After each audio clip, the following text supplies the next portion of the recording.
Welcome to the Human Flourishing Project. I'm your host, Alex Epstein. Today's subject is choosing the right thinking medium. Choosing the right thinking medium. So let's just jump in. What do I mean by thinking medium?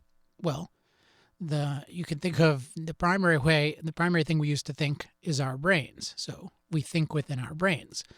But often, to help us think, we use different kinds of media. So we use computers, we use iPhones, we can use pen and paper, we can walk around and talk out loud. I'm a big fan of walking around and talking with an app called Otter, which will then transcribe what I say. So there are all sorts of different media that we can use. And I think it's very common not to put a whole lot of thought into what's the best medium for what kind of thinking. And certainly these days, the most obvious default is to use a screen with a keyboard as a way of inputting things. So, and a way of thinking about them. So I'll just use the example, working on a book.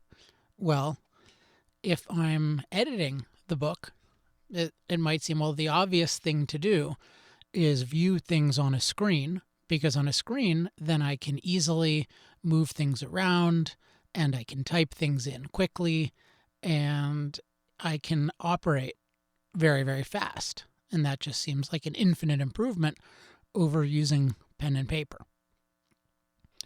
And for me, sometimes it's good to use a screen and keyboard, but often it's not. And I've been reflecting on this lately because I've been editing and I've been working on editing quickly. And for a little while, I broke my old practice of editing on paper. Although I don't edit on paper, I edit now on the iPad, which for me works just as well as paper, and it actually works quite a bit better for a bunch of reasons. You can just move things around and you can use all sorts of different pen colors and whatnot. But in the name of speed, I was trying to just do more and more editing on screen. And I noticed that I was just feeling very different about editing than usual. I've mentioned on the show before on the episodes, or at least on one of the episodes on relaxed productivity, I've talked about how when I have something to edit, I'll sit down in a comfortable chair and relax and just have the iPad in my lap, and I'll just have the what they call the Apple Pencil with me.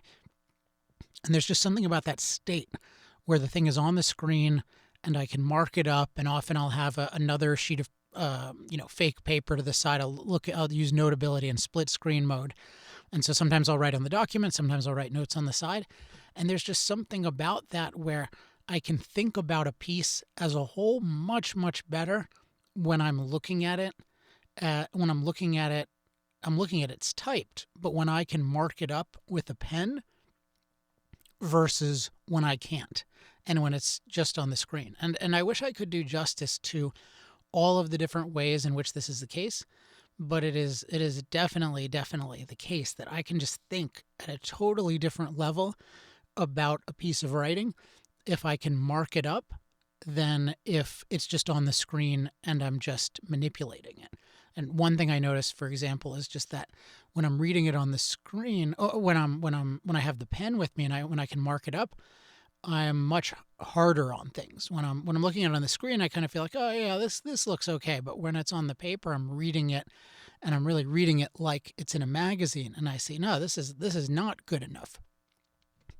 Another thing is just with handwriting, it's very easy to, and I don't have quite the right concept for this, but you can indicate different kinds of statuses of things very easily.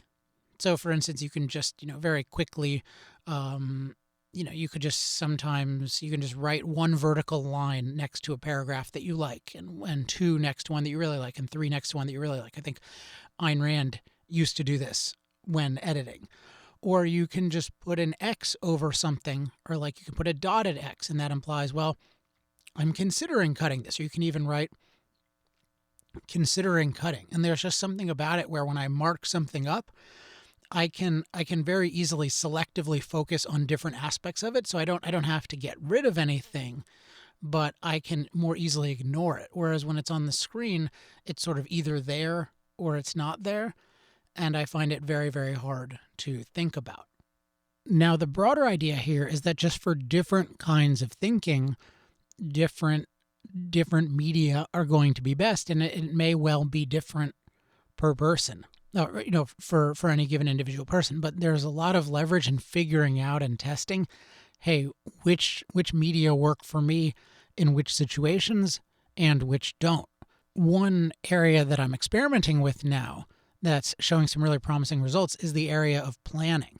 Now, in planning, the tool that I've used historically the most is something called Checkvist, which I like in a lot of ways. So you can check it out at checkvist.com. So check and then VIST.com.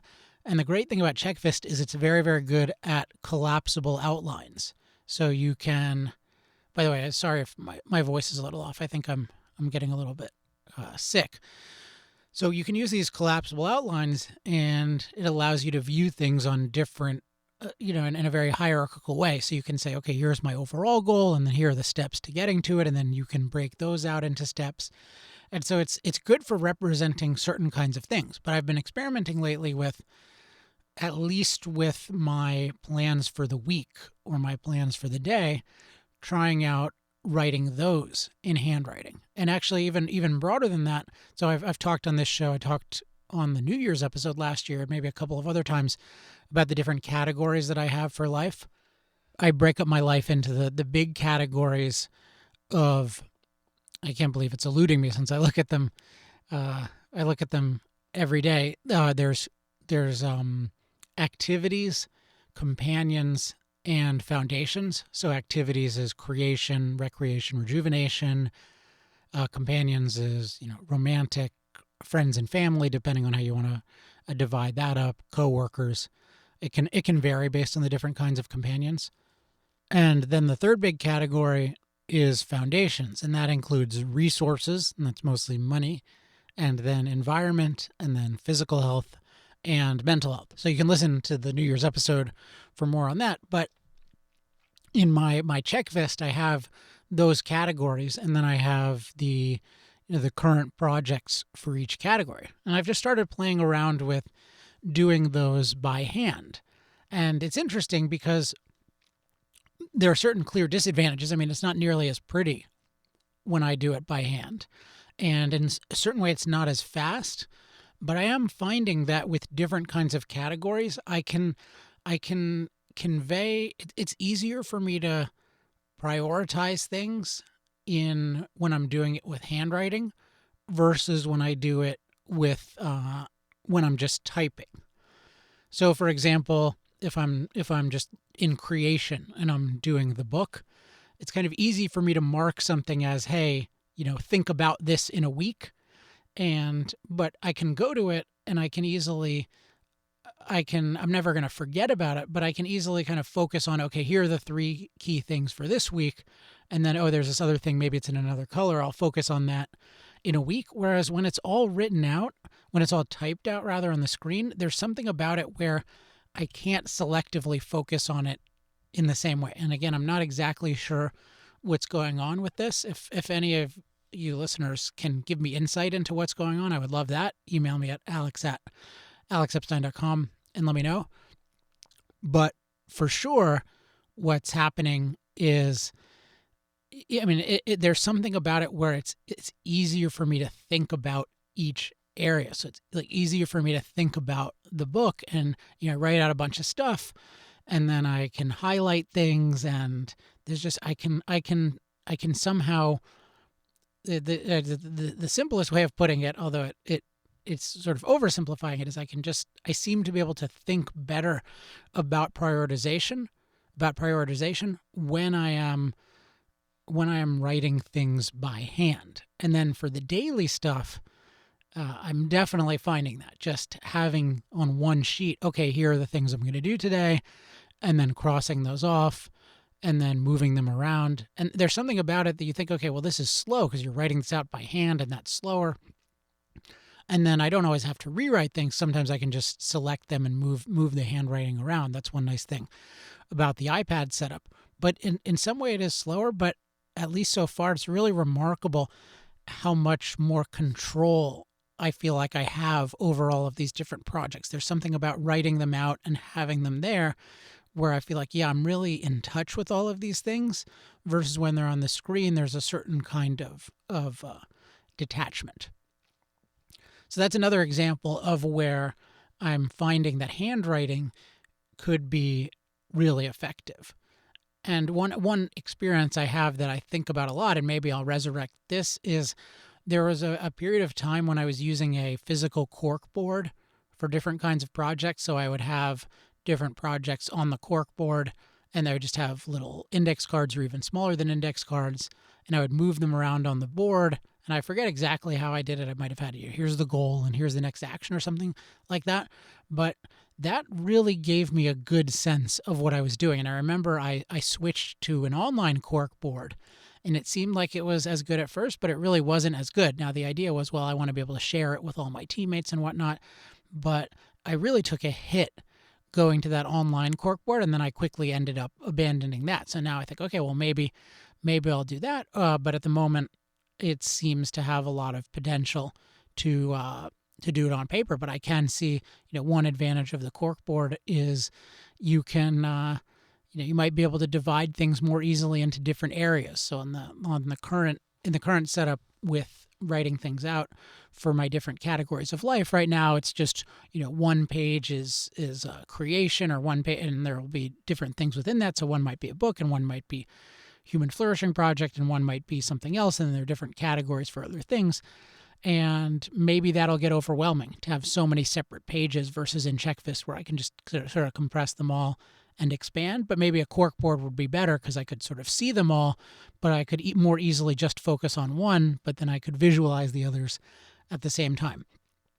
I'm not sure what the answer will be, but I am sure that it's very profitable to think about what is the best medium for doing the kind of thinking that I want to be doing. And so that's the lesson today, is think a lot and experiment a lot. I would just say experiment a lot, actually, with what media work best for what tasks. One more that's notable in terms of planning is I did an episode before on the altitude walk, which is something that I love doing, and that's taking a walk around maybe for an hour and thinking about all the 9 categories and thinking about how are they going and what can I do. And I find that when I do that walk, that's really good for creative thinking. It's good for creative thinking and sincere reflection as well, because I can just say, hey, how is this really going? What might I like? What could be different? And I find that I get a lot of creativity there. So that's good for that kind of thinking, but then that thinking needs to be stored somehow. And so I've been playing lately with, okay, let's store it in the handwritten thing. And one advantage of the handwritten thing is it encourages us to think in terms of essentials, because we can only write so much in terms of handwriting. So again, the lesson is experiment with what media work best for different kinds of thinking. And I'm very interested in your different experiences with different kinds of thinking media.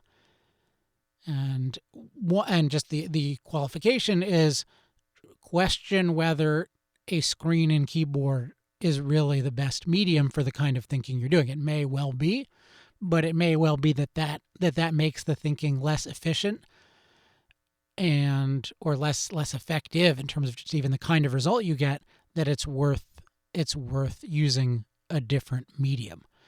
Okay, that's today's show. I would love to hear from you on this issue or anything else. If you have any questions, comments, love mail, or hate mail, you can email me at alex@alexepstein.com. No promise of a response, but I'll definitely read it.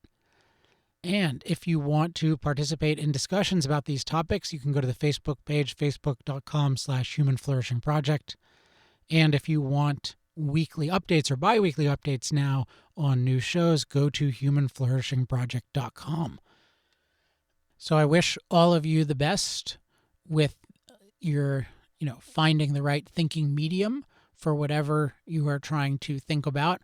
And I look forward to being back in 2 weeks, hopefully in total health with a better voice. So thanks for tolerating my slightly scratchy voice this week. I hope you enjoyed the show. Until next time, I'm Alex Epstein. This has been the Human Flourishing Project.